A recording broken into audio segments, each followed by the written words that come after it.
النساء يبعثن إلى عائشة رضي الله عنها بالدرجة فيها الكرس فيها السفرة فتقول لا تعجلن حتى ترين القصة البيضاء تريد بذلك الطهر من الحيضة، رواه البخاري۔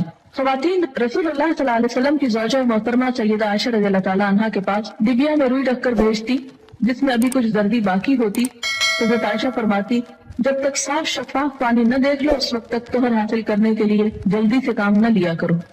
یعنی جب تک بالکل صاف نہ ہو جائے انسان اس وقت تک نہانے میں جلدی نہیں کرنی چاہیے۔ سیدہ عائشہ رضی اللہ تعالیٰ عنہا کی مراد حیض سے طہارت حاصل کرنا ہوتی تھی۔ القصۃ البیضاء کا لفظ دیکھ رہے ہیں یہاں پر آپ عربی عبارت میں، یہ انہوں نے معیار بتایا، حتی ترین القصۃ البیضاء، وائٹ ڈسچارج۔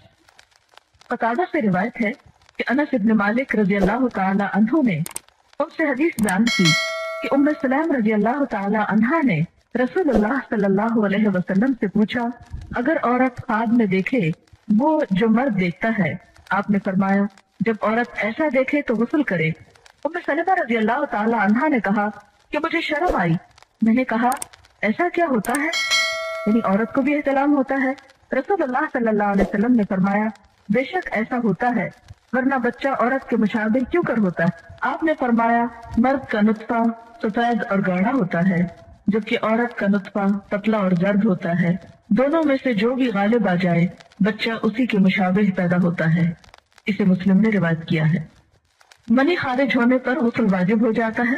غسل جنابت میں پہلے دونوں ہاتھ دھونے چاہیے، پھر طہارت حاصل کر کے وضو کرنا چاہیے۔ عن عائشہ رضی اللہ عنہا ان رسول اللہ صلی اللہ علیہ وسلم كان اذا اغتسل من الجنابة بدأ فغسل يديه قبل ان يدخل يده في الاناء ثم توضأ مثل وضوئه للصلاة، رواه مسلم۔ حضرت عائشہ رضی اللہ تعالی عنہا سے روایت ہے کہ رسول اللہ صلی اللہ علیہ وسلم جب غسل جنابت کرتے تو برتن میں ہاتھ ڈالنے سے پہلے دونوں ہاتھ دھوتے، پھر نماز کی طرح وضو کرتے، پھر غسل فرماتے۔ اسے مسلم نے روایت کیا ہے۔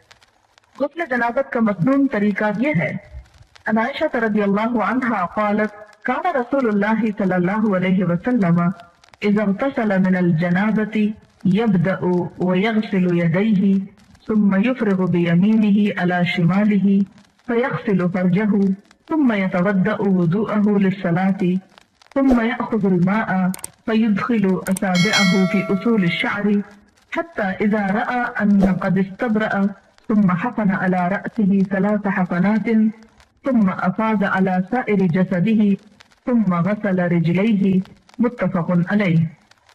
حضرت عائشہ رضی اللہ تعالی عنہا سے روایت ہے کہ جب رسول اللہ صلی اللہ علیہ وسلم غسل جنابت فرماتے تو پہلے اپنے دونوں ہاتھوں کو دھوتے، پھر دائیں ہاتھ سے بائیں ہاتھ پر پانی ڈال کر استنجا کرتے، یعنی استنجا کے لیے بایاں ہاتھ استعمال کرنا چاہیے جبکہ پانی دائیں ہاتھ سے ڈالنا چاہیے، پھر نماز کی طرح کا وضو کرتے، اس کے بعد ہاتھوں کی انگلیوں سے سر کے بالوں کی جڑوں کو پانی سے تر کرتے، یعنی پورے سر کی سکن اور بالوں کی جڑیں اچھی طرح ویٹ ہونی چاہیے، دھلنی چاہیے۔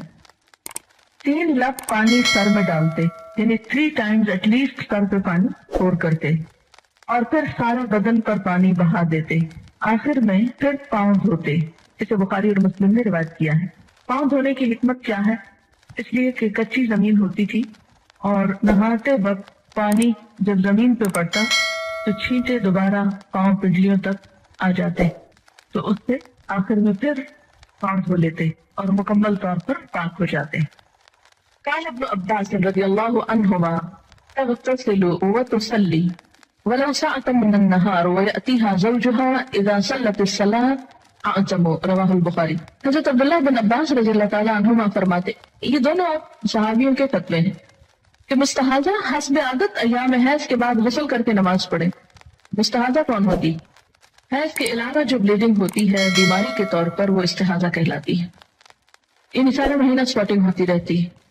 تو اس میں کیا ہے کہ جو حیض کے ایام ہیں جن میں بلیڈنگ فرق ہو جاتی ہے، اچھا تھکنس ہے یا اس کی اور علامات معلوم ہوتی ہیں، یا اس بیماری کے شروع ہونے سے پہلے ایام حیض کی جو ڈیٹس تھی یا جو عادت تھی اس کے مطابق نہا لے اور باقی دنوں میں نماز پڑھتی رہے، خواہ سپاٹنگ ہوتی ہے۔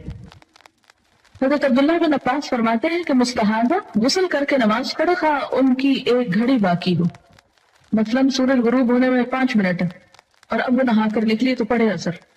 جب عورت نماز ادا کر چکے تو پھر شوہر اپنی بیوی سے صحبت کر سکتا ہے، کیونکہ نماز افضل ہے۔ اسے بخاری نے روایت کیا ہے۔ حاضہ پاکیزگی کی حالت میں جس نماز کے اول یا آخر وقت میں سے ایک مکمل رکعت ادا کرنے کا وقت پالے، اس وقت کی قضا نماز اسے ادا کرنی چاہیے۔ مثلاً ظہر کی اذان ہو چکی، آدھا گھنٹہ گزر گیا، آپ نماز پڑھنے جا رہے تھے، پتہ چلا پیریڈز ہو گئے، اب نماز تو نہیں پڑھ سکتے، لیکن چونکہ وقت نماز کا داخل ہو چکا تھا اس لیے یہ نماز آپ کے ذمہ ہو گئی۔ اب جب آپ پاک ہوں گے تو یہ نماز دہرائیں گے۔ یہ پتہ ہے آپ کو پہلے سے؟ دیکھیں اکثریت نہیں بول رہی ہے۔ اس سے اندازہ کریں کہ ہم اپنے دین کے فرائض کو کس حد تک جانتے ہیں اور ہمارے بڑوں نے ہم کو کیا بتائیں، اور اگر ایسی باتیں کلاس میں کی جائیں تو پھر یہ شرم و حیا کے خلاف۔ دیکھیں کہ یہ مسائل پڑھائے اس لیے جاتے ہیں کہ انسان فرائض میں کوتاہی نہ کرے، کیونکہ فرائض کی پوچھو قیامت کے دن۔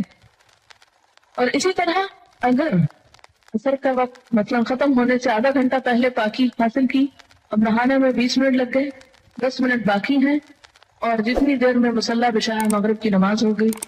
بعض اوقات ایسا نا سردی ہوتی ہے، دروازے بند کرتے جائے نماز بچھاتے کرتے ٹائم ہو جاتا ہے۔